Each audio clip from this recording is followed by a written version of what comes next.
Adonai Odi Ve'ishi Bimira.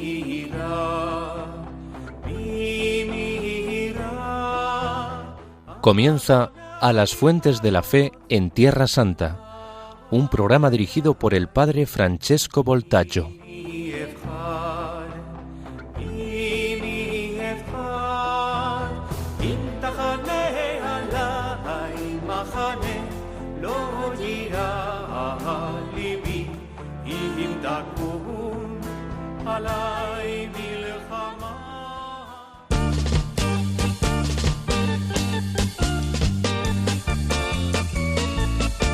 שישו ושמחו בשמחת תורה ותנו כבוד לתורה. שישו ושמחו בשמחת תורה ותנו כבוד לתורה. שישו ושמחו בשמחת תורה ותנו כבוד לתורה. שישו ושמחו בשמחת תורה ותנו כבוד לתורה. שישו ושמחו בשמחת תורה ותנו כבוד לתורה. שישו ושמחו בשמחת תורה ותנו כבוד לתורה. שישו ושמחו בשמחת תורה ותנו כבוד לתורה. שישו ושמחו בשמחת תורה ותנו כבוד לתורה. שישו ושמחו בשמחת תורה ותנו כבוד לתורה. שישו ושמחו בשמחת תורה ותנו כבוד לתורה. Queridos amigos de Radio María, hola a todos, Shalom lekulechem, Salam ilal Jami'. En el último episodio empezamos a hablar de algunas líneas fundamentales sobre la interpretación de la Biblia, de la hermenéutica bíblica, o sea, de la interpretación de la Sagrada Escritura. Hemos subrayado la importancia de una sana interpretación bíblica, porque como dice el Concilio Vaticano II, la Sagrada Escritura es como el alma de la teología. Entonces, cuando se enferma, por decirlo así, la interpretación de la Biblia, automáticamente esto es causa de varios errores también en la teología, en la doctrina. Y hemos dicho como el Concilio Vaticano II, entre todos los méritos, hubo el mérito de poner la palabra de Dios al centro de la fe, en el centro de la fe, de la liturgia, de nuestra vida cristiana, porque la Biblia debe ser la esposa del cristiano. Los cristianos debemos llevarla siempre con nosotros, escrutarla todos los días, leerla, meditarla, como decían los padres, rumiarla cada día de nuestra vida. Entonces nos hemos centrado, y hoy seguimos en esto, sobre algunos fundamentos de la exégesis, que es la interpretación de la Sagrada Escritura. Hemos dicho como según los rabinos la Torá posee 70 caras, como se dice en hebreo 70 panim. ¿En qué sentido? En el sentido que la palabra de Dios es como el vino, tiene 70 gustos, 70 caras, o sea, es una riqueza tan grande, un tesoro inestimable y inagotable que entonces no tiene un sentido unívoco. Hemos dicho como según el Midrash Bemidbar Rabba, el Midrash, el gran Midrash, el libro de los números, el cálculo del número de la palabra vino es 70, por tanto hay 70 caras en la Torá, que es como el vino. Entonces, según los judíos, podemos saborear estos 70 sabores de la Torá. A través de estas 70 caras de la Torá, de la palabra de Dios, podemos encontrarnos con la única cara del Dios único y inefable. Entonces ya en el judaísmo es fundamental la iniciación en las escrituras. Y veremos que esto aún más es fundamental en el cristianismo. Los cristianos de los primeros siglos fueron iniciados en la Sagrada Escritura. Por eso es fundamental tener un camino de fe que nos ayude a entrar en las profundidades de la palabra de Dios.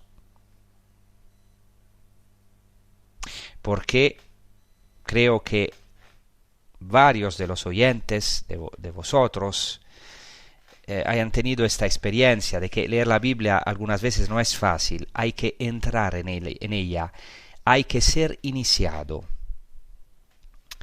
Entonces, la riqueza de la palabra de Dios no puede ser agotada por ninguna interpretación humana, por lo que la Escritura es un tesoro inagotable.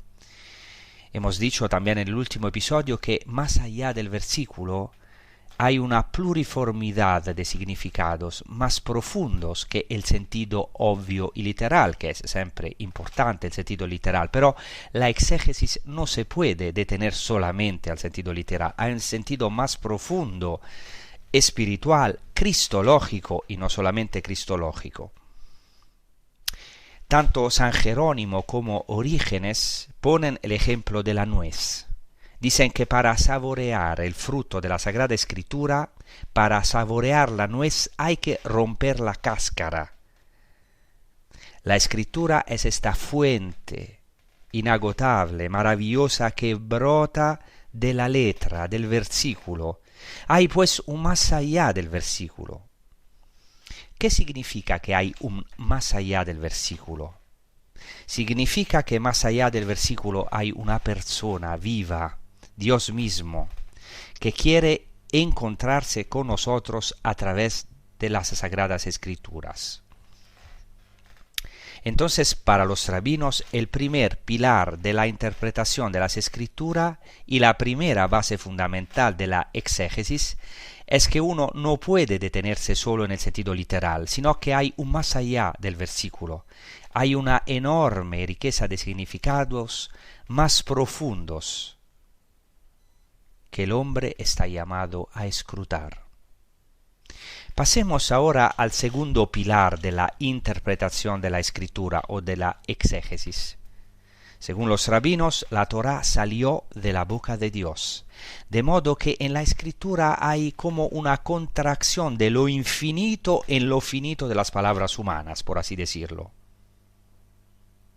Hay una superabundancia del revelador sobre el destinatario, es decir, el propio Dios infinito que quiso relacionarse con el hombre a través de las palabras humanas. Entonces, en una palabra, los rabinos y después claramente los padres de la Iglesia estaban convencidos de la autoridad divina de la Escritura como palabra de Dios. Para ellos la Escritura ya estaba inspirada por Dios, por su espíritu de santidad, como se dice en hebreo, Ruach HaKodesh.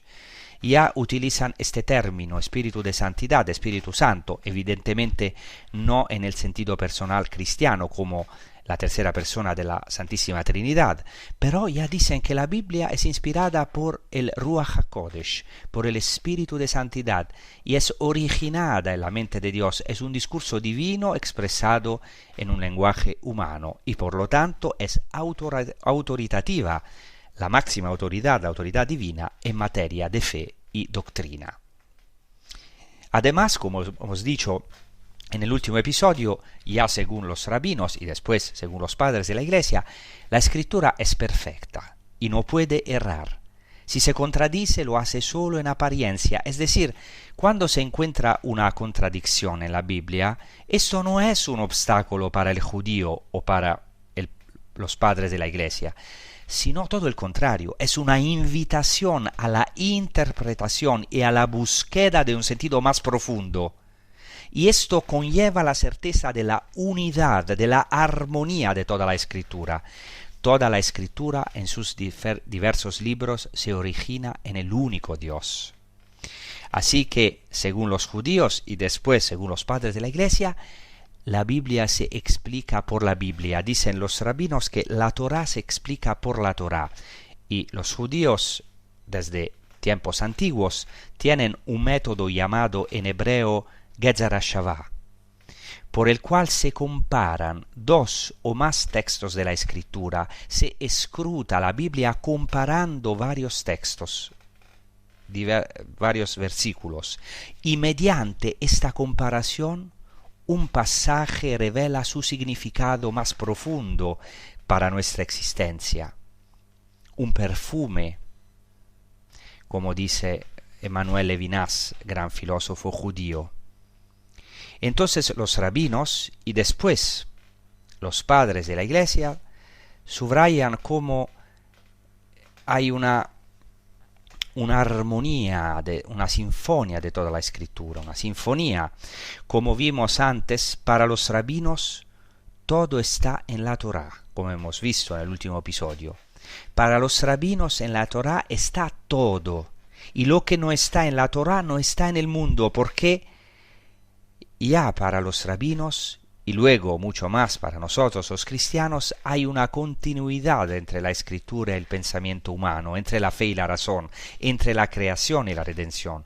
¿Por qué? Porque la misma palabra de Dios que creó el mundo y actuó en la historia de salvación, es la palabra de Dios que se encuentra en la Escritura. Por lo tanto, hay una continuidad mirable entre la fe y la razón. Y esta es una de las principales diferencias entre la interpretación judeocristiana de las Escrituras, de una parte, y la interpretación islámica del Corán, de otra parte, porque en el Corán no hay exactamente una continuidad entre la razón y la fe. No voy a entrar aquí en más detalles porque trataré de este tema extensamente en otro episodio. En resumen, para la tradición judía, la Torá es la sabiduría eterna de Dios. Es el principio, en griego el arjé, el principio. Según los rabinos, la Torá es el proyecto, el arte con el que fue creado el mundo. El mundo entero tiene un esquema, un proyecto, un corazón, un principio primo, que es la Torá, que es la palabra de Dios mismo, la palabra de Dios con la que fue creado el mundo y entregada la Torá. Esto es el logos profundo del todo. Por lo tanto, la Torá es el plan, la guía para el gobierno del mundo entero. La tradición judía también afirma la eternidad de la Torá como palabra de Dios y por tanto también su actualidad constante. Hay un famoso dicho en el Midrash Sifrei Bemidbar que dice que no hay un antes y un después en la Torá. Es decir, la Torá es eterna y por tanto siempre es actual. Entonces podríamos resumir el segundo pilar de la exégesis de la interpretación bíblica diciendo que según los judíos y después según los padres de la Iglesia, más allá del versículo está Dios mismo. La palabra de Dios, y esto es maravilloso, habita en las palabras humanas. De modo que el sentido de la Escritura, el sentido más profundo, supera incluso la intención del autor. Insisto en este punto porque hoy existe una línea interpretativa según la cual el exégeta, es decir, el intérprete de la Biblia, debe investigar absolutamente cuál era la intención del autor, el sentido exacto expresado por el autor humano. Ahora, es verdad que esta investigación es importantísima como primera base, o sea, investigar el significado literal. Y este es también el mérito del método llamado exégesis histórico-crítica, que tiene su valor en la Iglesia, pero que tiene un límite también. ¿Por qué? Porque el significado de la Escritura supera incluso la intención psicológica del autor.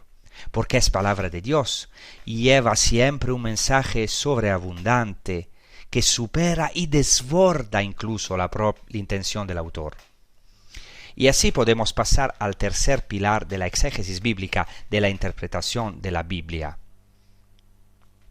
Después, dentro de un momento, voy a considerar estos pilares según los padres de la Iglesia y también intentaré actualizar estos principios, estos pilares para nuestra vida.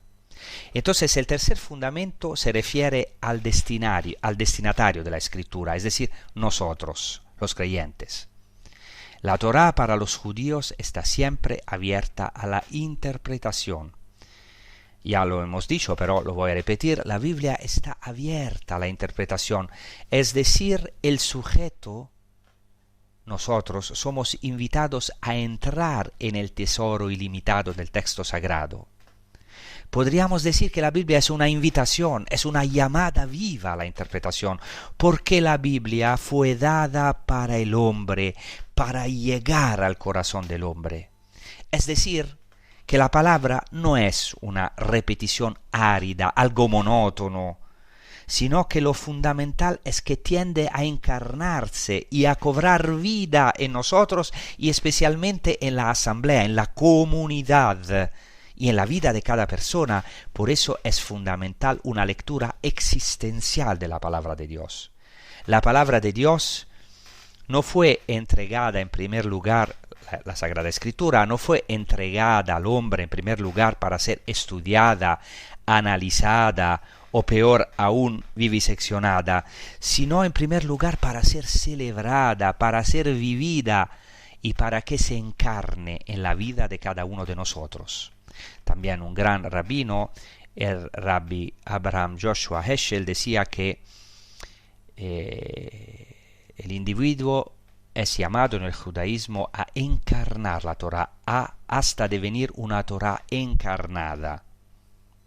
Así pues, podríamos concluir este tercer pilar diciendo que los múltiples significados que son inherentes a la Escritura corresponden a las múltiples personas que están llamadas a interpretar, a hacer vivir, a encarnar la palabra. Y esto, por ejemplo, los cristianos lo vemos en los santos. Los santos son la palabra de Dios encarnada, ya que esta palabra de Dios no es algo lejano o utópico. Eso es muy importante.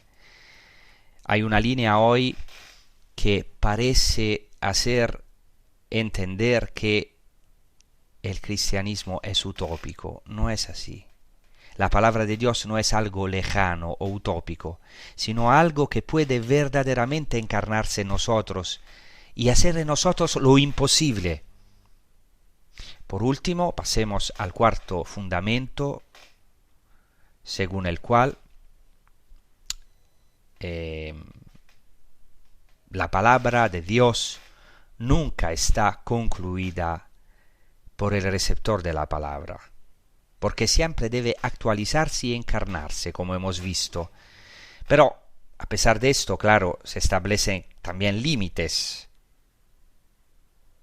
O sea, quiere decir que no se puede encontrar cualquier sentido en la Sagrada Escritura. O sea, no es que cada uno puede interpretar la Sagrada Escritura como él quiere. No, hay límites. Ya según los rabinos. Según los rabinos, estos límites son la tradición y la comunidad de discípulos. Nosotros diríamos el sensus fidei, es decir, el sentido de fe. O sea, se trata de la asamblea de discípulos y de rabinos que deben confirmar la legitimidad de una interpretación.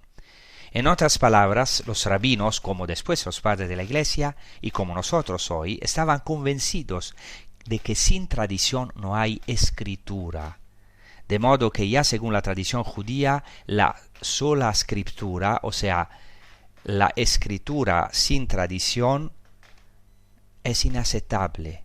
No solamente es inaceptable, sino inconcebible. No hay Biblia sin tradición. Eso es importante porque la exégesis liberal, de origen protestante especialmente, ha roto ante todo con la tradición judía al comienzo, sobre todo a empezar con Lutero, y no solo con la tradición patrística y católica, antes de todo ha roto con la tradición judía. Por tanto, la exégesis judía, la interpretación de las escrituras según los judíos, aunque da importancia al sentido literal, distingue sin separar escritura y tradición. Aquí también encontramos las raíces de la importancia en la enseñanza católica de la tradición, Cristo es la fuente de la revelación, pero es escritura y tradición sin renunciar nunca a la tradición. Escritura y tradición, las fuentes de la revelación. Esto debería ser explorado más a fondo. O sea, esta importancia de la tradición en nuestra fe, que ya tiene sus raíces en el judaísmo, ciertamente con varias diferencias que no puedo tratar aquí. En conclusión, el sentido espiritual que hay que encontrar en las escrituras no se deja al subjetivismo, es decir, no es que cada uno pueda decidir por sí mismo el sentido de las escrituras, sino que debe permanecer dentro de los límites, dentro de las coordenadas de la tradición y del pueblo de Dios, según los rabinos. También para nosotros no hay interpretación de la escritura sin tradición y sin también el magisterio de la Iglesia, que es garante de esta tradición viva que está en la Iglesia. Dicho esto, ahora, después de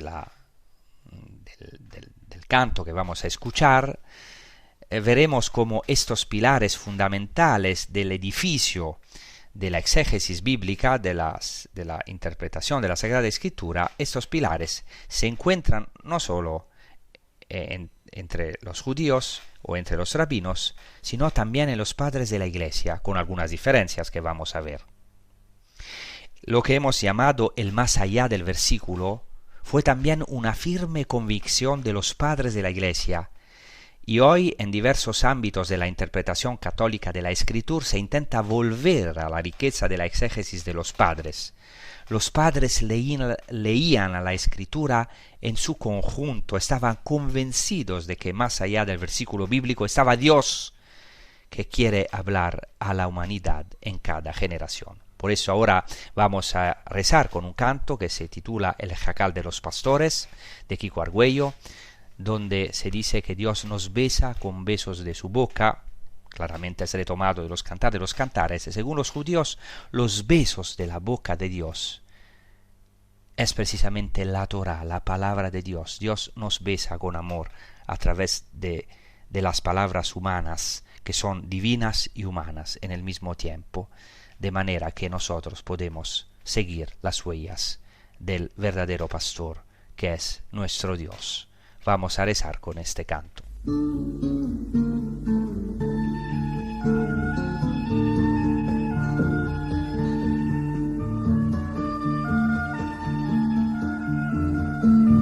Que me bese con besos de su boca,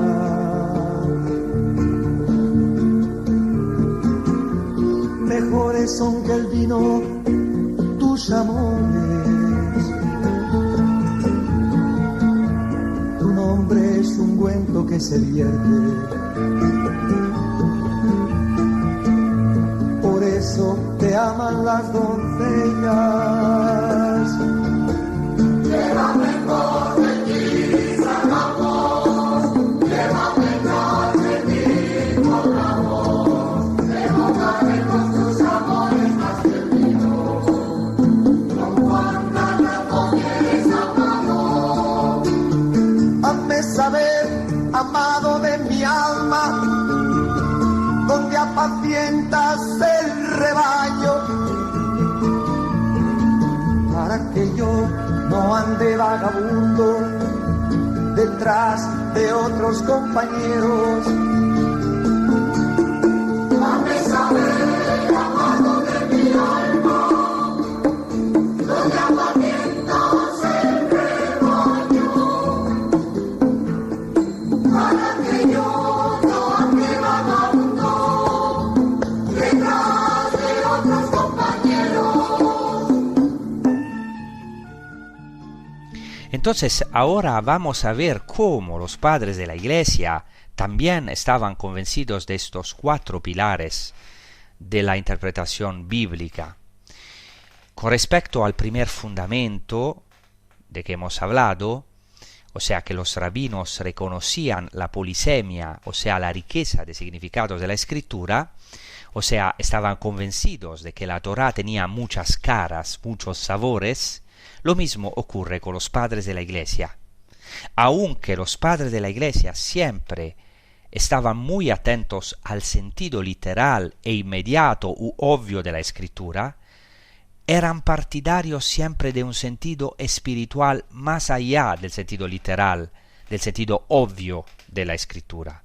Y aquí podríamos citar a muchos padres de la Iglesia. Cito un escritor cristiano, Orígenes, que no es un padre de la Iglesia, pero es un escritor importantísimo porque inspiró a tantos padres de la Iglesia y es uno de los más grandes escritores y exégetas cristianos. Orígenes, que dice una cosa muy importante en el siglo III, que la Biblia está compuesta, por así decirlo, por el Espíritu de Dios. Tiene un sentido más profundo, más allá de lo inmediatamente evidente, y esto requiere una iniciación a la Escritura. Él dice que la razón por la que todos los que hemos mencionado tienen concepciones erróneas, él está hablando de algunos que tienen concepciones erróneas, impias y vulgares de la divinidad, dice así Orígenes, la razón por la que todos estos tienen concepciones erróneas, impías y vulgares de la divinidad, no proviene de otra cosa que de la incapacidad de interpretar espiritualmente la Escritura, cuando se acepta solo según el sentido literal. O sea, ¿qué dice Orígenes? Dice que los errores en el campo de la fe, las concepciones erróneas sobre Dios derivan de una cosa, de la incapacidad de interpretar espiritualmente la Escritura y de detenerse solo en el sentido literal. De nuevo, no estamos diciendo que el sentido literal no sea importante, estamos diciendo que no se puede uno detener solo en el sentido literal. Orígenes tiene entonces unas frases maravillosas sobre este sentido espiritual de la palabra de Dios. Por ejemplo, voy a mencionar un ejemplo en una de sus obras, su comentario a la carta a los romanos, dice así, y cito: «Volveré a los campos infinitos de las escrituras divinas, buscaré el sentido espiritual de la palabra de Dios, donde ninguna angustia me oprimirá.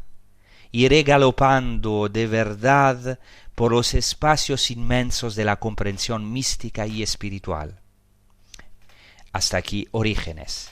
Mirad el amor que los cristianos de los primeros siglos tenían por las Escrituras, y esto es fundamental también para nosotros.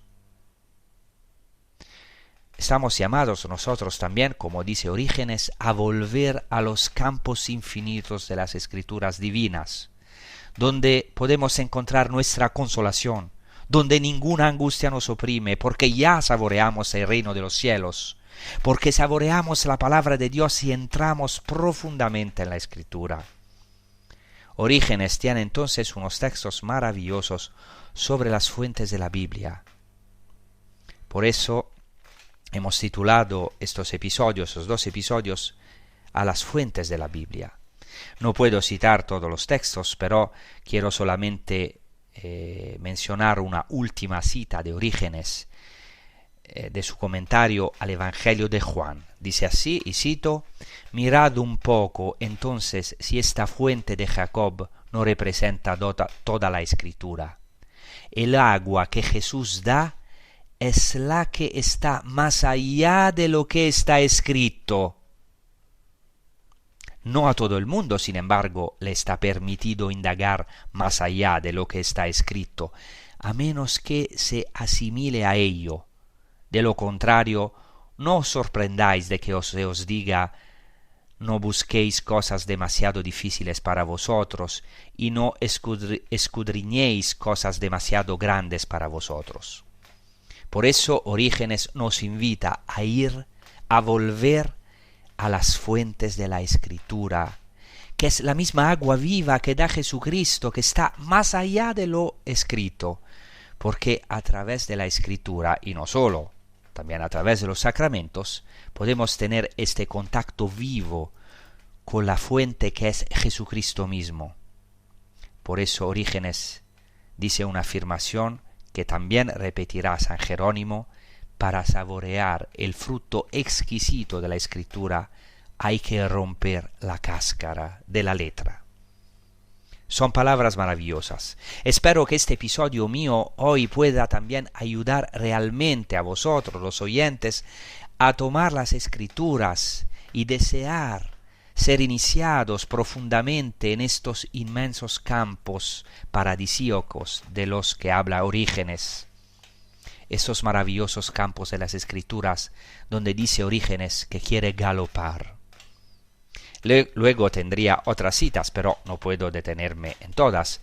Citas tomadas también de otros padres de la Iglesia. Solo quisiera citar a San Bernardo de Claraval, que es considerado el último de los padres de la Iglesia, que en su comentario al Cantar de los Cantares se basa precisamente en tres principios básicos que hemos encontrado también en los rabinos. Fíjense cómo hay una continuidad entre la hermenéutica rabínica y la hermenéutica patrística, entre la interpretación de los rabinos y la interpretación de los padres de la Iglesia. Esto dice San Bernardo: el primer principio es no descuidar ningún detalle de la letra. El segundo es no dudar en multiplicar los sentidos espirituales. El tercero es que la Biblia está iluminada por la Biblia. Hasta aquí San Bernardo. Pasemos ahora al segundo pilar de la exégesis que hemos visto con los rabinos. Tanto para los padres de la Iglesia como para los rabinos, la Escritura tiene como autor al mismo Dios. La Escritura es todo un discurso divino. Puesto que la Biblia procede del único Dios, en toda la Escritura hay una profunda unidad, una gran armonía. La Escritura es perfecta. Según los padres de la Iglesia, no contiene errores ni contradicciones, salvo en apariencia. Y también los padres de la Iglesia, como hemos visto, estaban convencidos del principio de que la Escritura se explica por la Escritura, porque detrás de la Escritura está Dios mismo, está su Logos, que es Jesucristo mismo, el Logos, el Verbo hecho carne.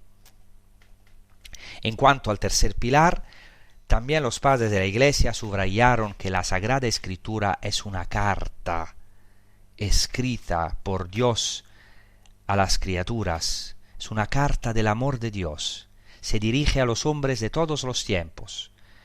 Es decir, el hombre está llamado a acoger la Sagrada Escritura, a captar la palabra, a interpretarla, a ponerla en práctica y finalmente a encarnarla en su vida.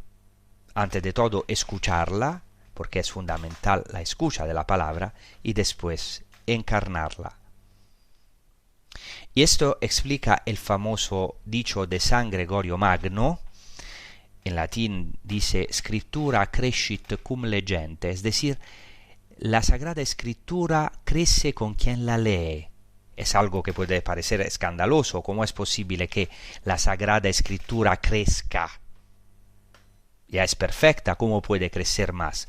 Sin embargo, San Gregorio Magno dice Scriptura crescit cum legente. La Sagrada Escritura crece con quien la lee. Es decir, es tan importante esta escucha y acogida por parte del hombre que la Escritura crece con quien la lee. ¿Por qué? Porque toda la palabra de Dios, toda la Escritura tiene un fin: encarnarse en la vida concreta, hacerse carne en nosotros. Finalmente, también el cuarto pilar que hemos visto entre los rabinos se encuentra también claramente en los padres de la Iglesia. Es decir, existen límites a la interpretación espiritual. Estos límites, según los padres de la Iglesia y según la doctrina católica, son la tradición apostólica y la ortodoxia, o sea, la recta fe. En particular, el papel de la tradición es fundamental en la interpretación católica de la Escritura, como lo es la ortodoxia, es decir, la fe recta.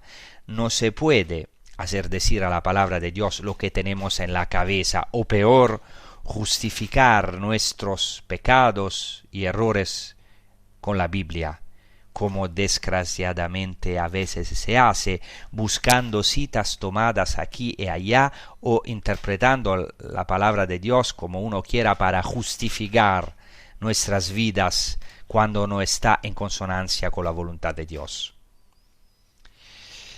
Claramente tenemos que decir algo de muy importante. Hemos hablado de una continuidad en estos pilares de la interpretación de la Sagrada Escritura entre los rabinos y los padres de la Iglesia, pero obviamente hay grandes diferencias entre la interpretación rabínica de las Escrituras y la interpretación patrística, es decir, de los padres de la Iglesia.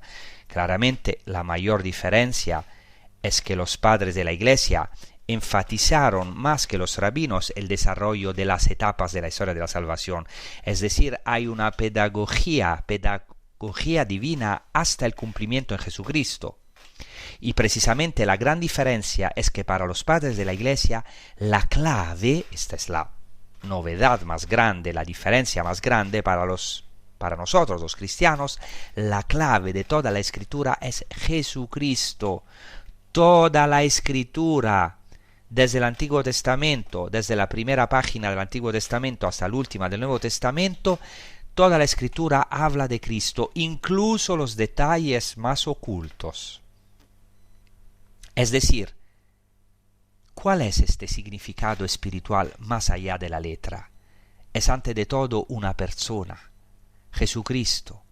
Jesucristo es el Cordero que abre este libro sellado que es toda la historia de la salvación y que son también las Escrituras, como encontramos en esta maravillosa visión del libro del Apocalipsis. Es decir, mientras que para los judíos la Torá increada es el Logos divino, para los cristianos el Logos divino no es un libro, es Jesucristo, es el Verbo hecho carne. Es el misterio oculto en la creación en todo el Antiguo Testamento y después en la redención. Así que podemos en estos últimos minutos sacar algunas conclusiones de estos principios fundamentales o pilares de la exégesis bíblica, de la interpretación de las Sagradas Escrituras. Eso es importante porque estas conclusiones conciernen a nuestra vida concreta de fe. Antes del versículo bíblico y más allá del versículo bíblico o en profundidad del versículo bíblico está el acontecimiento de la salvación. Antes y más allá del versículo, en el más profundo del versículo bíblico está Dios que nos está hablando y actuando. Antes de dar estas conclusiones, ahora rezamos con un canto que habla precisamente de esto. El Verbo se hizo carne. Es la noticia maravillosa del cristianismo. El Logos divino, la palabra misma de Dios que creó el mundo, se hizo carne en Jesucristo y vino hacia nosotros, aún más, entre nosotros, aún más, como dice el griego, kai o logos sarx egeneto, kai eskenosen en hemin, y tomó su morada y puso su morada no solamente entre nosotros, se puede traducir del griego, sino también en nosotros, en el más profundo de nosotros. Vamos a rezar con este canto.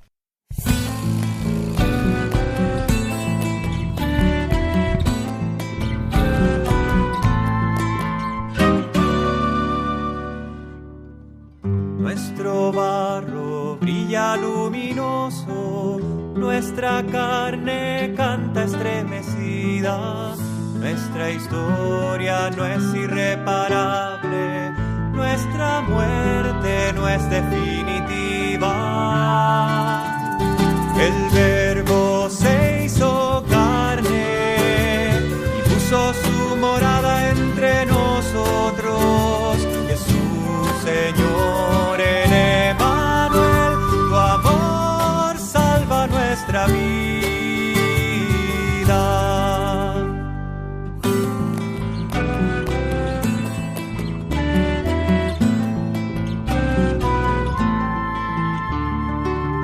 Nuestras penas encuentran tu consuelo, nuestra soledad tu compañía, tu perdón funde mi pecado, tu ternura sana las heridas. El Verbo se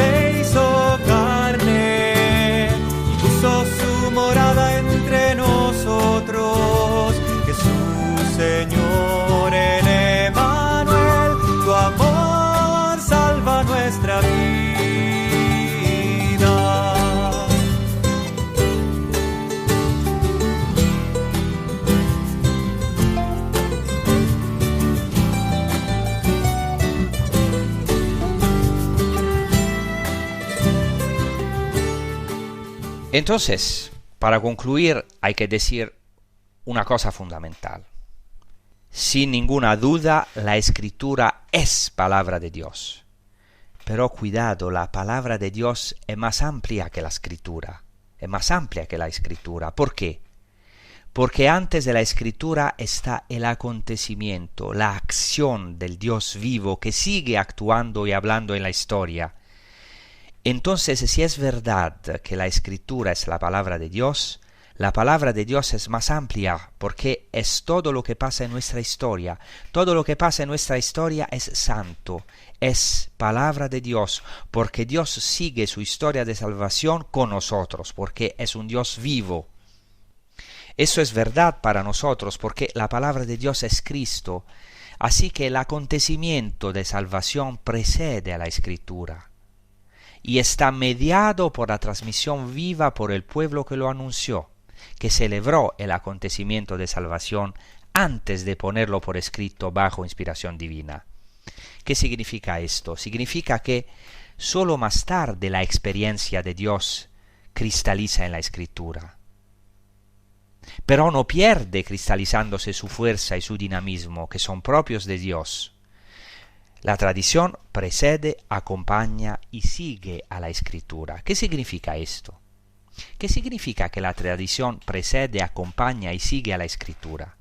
Significa que el verdadero locus, o sea, el verdadero lugar de la palabra de Dios, el verdadero ambiente de interpretación de la palabra de Dios no son las aulas universitarias, aunque un estudio científico sea importante, importantísimo. Yo he estudiado la Biblia durante muchos años en las aulas universitarias, no estoy claramente en contra de este estudio, pero el ambiente vital de la Escritura es la asamblea cristiana, la comunidad, es la liturgia, porque la palabra de Dios está hecha sobre todo para ser celebrada, vivida y actualizada en cada uno de nosotros. En otras palabras, la Escritura cobra vida en la asamblea, en la comunidad, porque se dirige al hombre y a la mujer de esta asamblea, porque es la palabra divina que quiere habitar y hacerse carne en cada uno de nosotros, por lo que el texto bíblico no debe ser tratado como un cadáver al que hay que viviseccionar, sino que es una realidad viva, que tiene que ser acogida, actualizada, celebrada, transmitida en la fe de un pueblo, y que cobra vida en este pueblo, en esta comunidad de fe. Hoy es indispensable volver a este enfoque querigmático y sacramental de la Escritura, porque la Escritura nos fue dada en primer lugar para ser proclamada, transmitida, vivida. He aquí la tradición, la transmisión viva de la palabra. La palabra debe ser celebrada en la liturgia y sobre todo vivida y practicada. Esto explica por qué en la historia de la Iglesia tantos padres y tantos santos tuvieron un profundo amor por la palabra de Dios. La aprendieron de memoria, la meditaron, para que invadiera todo el hombre y se encarnara en él. Esto me parece importante también hoy para la exégesis, para la teología y para nuestra vida cristiana. No podemos detenernos en la univocidad, en la búsqueda espasmódica de la intención del autor o del mensaje preciso que el autor individual del libro individual habría querido transmitir. En la exégesis, en la interpretación bíblica, no debemos estrechar, sino ensanchar el campo. No debemos detenernos en la certeza de haber encontrado, sino que debemos profundizar más y más. Más que definir y circunscribir racionalmente, debemos evocar y llamar a los significados ocultos de la palabra, dejarnos interpelar por ella y a través de ella por Dios mismo, que nos llama hoy a cada uno de nosotros. La Escritura, la palabra de Dios, la Biblia, más que ser estudiada como un objeto, debe ser escrutada como un sujeto que quiere hablarnos Dios mismo a través de las letras de la Biblia. Entonces se trata de un diálogo dinámico y vivo con el propio sujeto que es el autor de esta palabra. Dios, que nos habla en la Biblia como un todo armónico, Como hemos dicho, la Biblia se explica por la Biblia. Es decir, el dinamismo de la palabra es inmenso. La palabra de Dios tiene una fuerza dinámica, una dynamis, en griego una energía, un poder inmenso. Su dinamismo podríamos decir que es el de la Pascua, porque cuando se proclama la palabra de Dios es Dios mismo quien pasa y busca a Adán, a cada hombre en su situación existencial, y le pregunta, como se dice en hebreo, Ayeka, ¿dónde estás? ¿Dónde estás hoy? Para los cristianos, este tesoro inagotable de la Escritura exige ser escrutado en esta conciencia, en la conciencia de que este tesoro de la Escritura solo es revelado por el Cordero, que solo puede abrir los 7 sellos de este libro. Es decir, es la llave de toda la Escritura. La llave de toda la Escritura es y será siempre el Cordero. Solo si tenemos este espíritu del Cordero podemos entrar en las profundidades abismales de las Escrituras, porque leemos las Escrituras con el mismo espíritu con el que fueron escritas, el espíritu del Cordero. Así como el misterio de Dios solo puede ser desvelado al cristiano por el hecho de que el costado de este Cordero, que es Cristo, fue abierto con la lanza, a través del velo de la carne de Cristo, se nos ha abierto un camino nuevo y vivo para entrar con plena libertad en el santuario, como dice la carta a los Hebreos. Es decir, podemos acceder a Dios mismo y a sus tesoros. En una palabra, Dios está detrás del versículo bíblico, como dice el Cantar de los Cantares. Nuestro amado está detrás de nuestro muro. En hebreo se dice, esta palabra muro se dice kotel. Detrás de nuestro muro, detrás de nuestro cótel.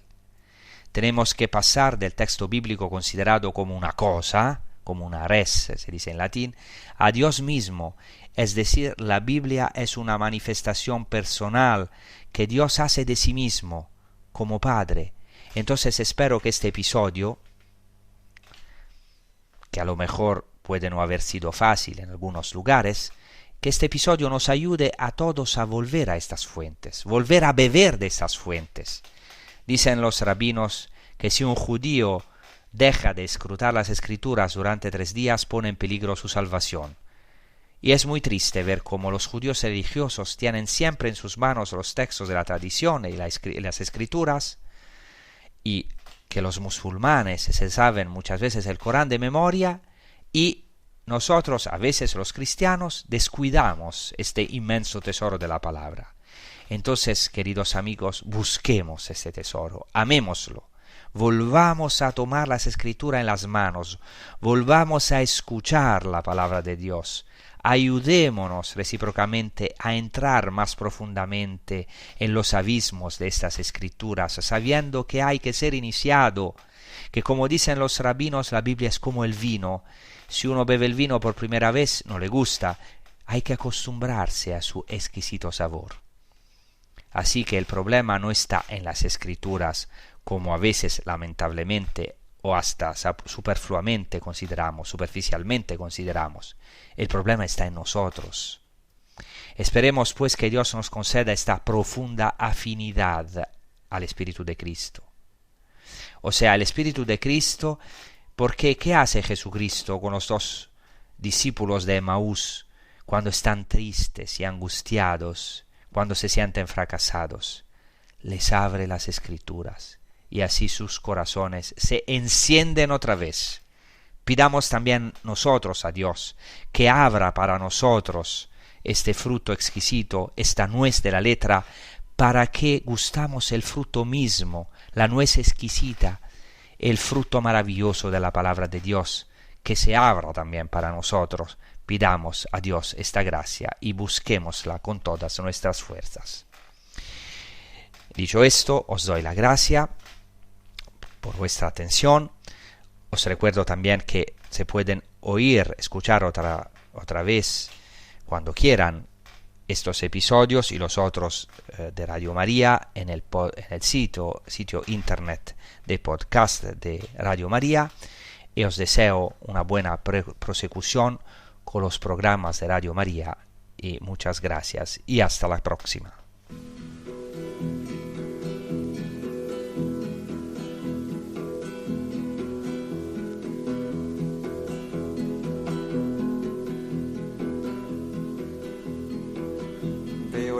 cielo abierto y un caballo blanco, el que lo monta lleva un manto lleno de sangre, lleno de sangre.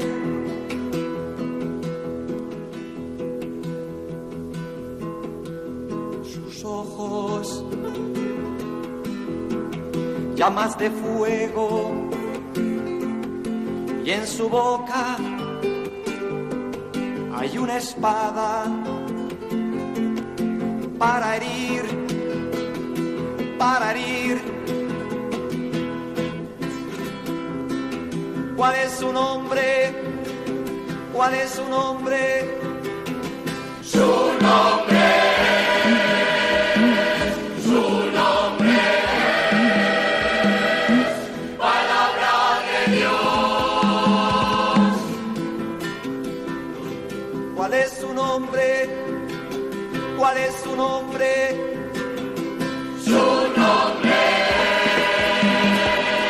su nombre es palabra de Dios.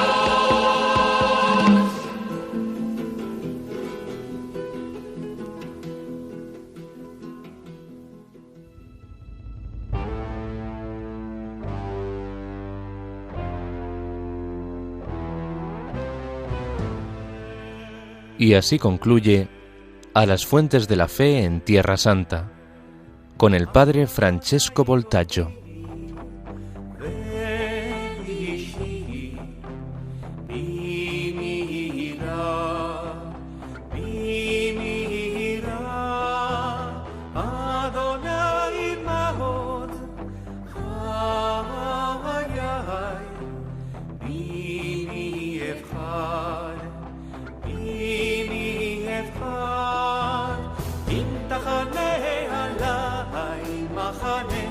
לא יירא ליבי אם תקום עליי.